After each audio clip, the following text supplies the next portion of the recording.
Good morning students. तो ये इस चैप्टर के बहुत इम्पॉर्टेंट सेक्शन को हम पढ़ने वाले हैं। ये टॉपिक है हमारा outbreeding devices.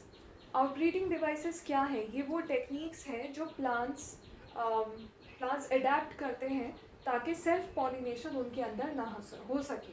So these are the methods to prevent self pollination, क्योंकि लगातार अगर सेल्फ पॉलिनेशन होता है तो उससे इन ब्रीडिंग डिप्रेशन आ जाता है, जो प्लांट का विगर है वो ख़त्म हो जाता है। और इसीलिए प्लांट्स अवॉइड करते हैं सेल्फ पॉलिनेशन को with the help of these 4 outbreeding devices. तो ये 4 आउटब्रीडिंग डिवाइसेस है। सबसे पहला, pollen release and stigma receptivity is not synchronised. कोई भी बाइसेक्सुअल फ्लावर है उसके अंदर काफ़ी चांसेस होते हैं सेल्फ पॉलिनेशन होने के। तो उन चांसेस को कैसे ख़त्म किया जाता है कि पॉलन को रिलीज़ करना और स्टिग्मा को मैच्योर करना, ये दोनों इवेंट्स अलग अलग टाइम पे होते हैं। मतलब या तो अगर पॉलन रिलीज़ हो गया तो स्टिग्मा इमैच्योर होगा, या अगर स्टिग्मा मैच्योर हो गया है तो उस टाइम पर पॉलन रिलीज़ नहीं होगा। तो ऐसे इन ब्रीडिंग या फिर सेल्फ पॉलिनेशन अवॉइड किया जाता है। दूसरा इसमें मेथड है, anther and stigma are placed at different positions. Anther और स्टिग्मा अलग अलग पोजीशन पे इस तरह से प्रेजेंट होता है फ्लावर के अंदर कि उसका जो पॉलन ग्रेन है वो उसी फ्लावर के स्टिग्मा के ऊपर जा ही नहीं सकता। उनकी पोजीशन ऐसी होती है। Third is self incompatibility. मतलब सेल्फ इनकम्पैटिबिलिटी का मतलब होता है कि एक फ्लावर है, उसका ये एक फ्लावर है, ये इसका कार्पेल है। इस कार्पेल को पता है कि मुझे सेल्फ पॉलिनेशन करना ही नहीं है, तो यहाँ से जो पॉलन ग्रेन इसके ऊपर आएगा ये उस पॉलन ग्रेन को रिजेक्ट कर देगा। इसका मतलब है कि अपने ही फ्लावर के पॉलन ग्रेन को स्टिग्मा रिजेक्ट कर देता है, उसको एक्सेप्ट नहीं करता, उसको हम सेल्फ इनकम्पैटिबिलिटी बोलते हैं। लास्ट इसमें जो मेथड है वो है प्रोडक्शन ऑफ यूनिसेक्सुअल फ्लावर्स। पूरी तरह से सेल्फ पॉलिनेशन को प्लांट तभी अवॉइड कर सकता है अगर वो बाइसेक्सुअल फ्लावर्स प्रोड्यूस ही ना करे। तो कुछ प्लांट्स होते हैं वो यूनिसेक्सुअल फ्लावर्स ही प्रोड्यूस कर सकते हैं। ऐसा करने से सेल्फ पॉलिनेशन के चांसेस ख़त्म हो जाते हैं। Now next topic is pollen pistol interaction. Pollen pistol interaction का क्या मतलब है?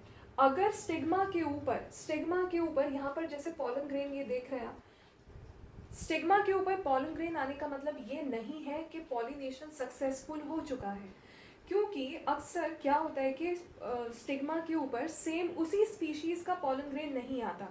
फॉर एग्जांपल मैंगो ट्री है, मैंगो ट्री के ऊपर अगर लीची के ट्री का पॉलन ग्रेन आएगा, लीची का पॉलन ग्रेन आएगा, तो वो पॉलन ग्रेन नॉन कंपैटिबल हो जाएगा। मतलब अगर किसी दूसरी स्पीशीज़ का पॉलन ग्रेन स्टिग्मा के ऊपर आ रहा है तो उस पॉलन ग्रेन को हम non compatible type of pollen grain कहते हैं।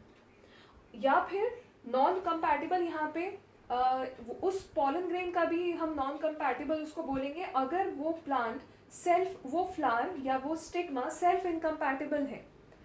अगर ये प्लांट सेल्फ इनकम्पैटिबल है, यानी कि ये कोशिश कर रहा है कि सेल्फ पॉलिनेशन ना हो मेरे अंदर, तो इस स्टिग्मा के लिए सेल्फ पॉलन ग्रेन, मतलब इसी एंथर का पॉलन ग्रेन इसके लिए नॉन कंपैटिबल हो जाएगा। तो ये जो स्टिग्मा डिसाइड करता है कि जो उसके ऊपर पॉलन ग्रेन आया है वो कंपैटिबल है या नॉन कंपैटिबल है, उस इंटरैक्शन को हम पॉलन पिस्टल इंटरैक्शन बोलते हैं। इसी इंटरैक्शन के बाद ये डिसाइड किया जाता है कि पॉलन ग्रेन में से पॉलन ट्यूब को परमिशन देनी है ग्रो करने के लिए या उसको रिजेक्ट कर देना है। तो यहाँ पर पॉलन ट्यूब की ग्रोथ को दिखाया है मैंने। ये पॉलन ग्रेन है और ये कंपैटिबल था, इसलिए उसको उसमें से पॉलन ट्यूब को जर्मिनेट होने की परमिशन दी गई। ये नीचे ओवरी है, यहाँ पे ओव्यूल है और माइक्रोपाइलर एंड से पॉलन ट्यूब नीचे मेल गैमीट को लेकर यहाँ पर एग सेल के पास जा रहे हैं। अब यहाँ जो पॉलन ट्यूब के अंदर जो मेल गैमीट्स आते हैं उनका नंबर होता है 2। There are 2 male gametes present in the pollen tube. एक मेल गैमीट एग सेल के साथ फ्यूज करता है और इस प्रोसेस को हम सिनगैमी बोलते हैं। सिनगैमी और फर्टिलाइजेशन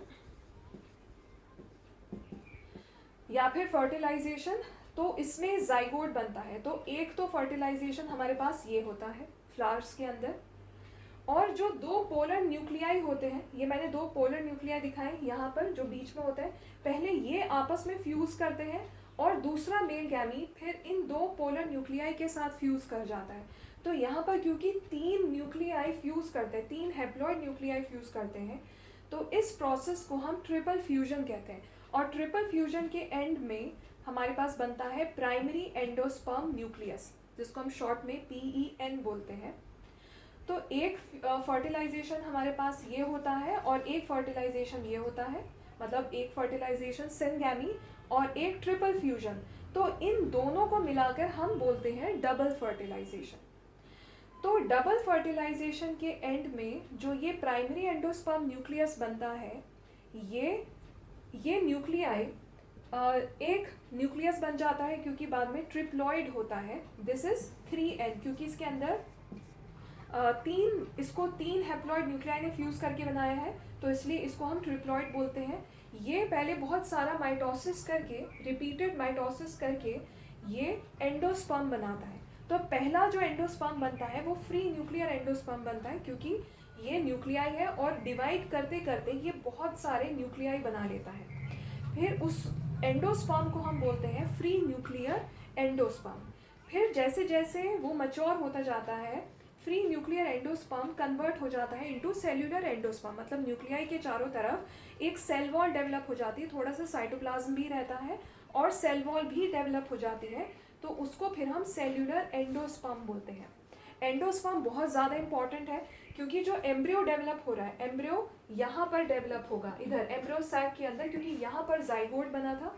तो एम्ब्रियो को नरिशमेंट प्रोवाइड कराने का काम करता है एंडोस्पर्म, और इसीलिए ये क्वेश्चन एग्जाम में भी आता है कि जाइगोट एम्ब्रियो में डेवलप नहीं होता है, उससे पहले ही एंडोस्पर्म थोड़ा सा बना लिया जाता है।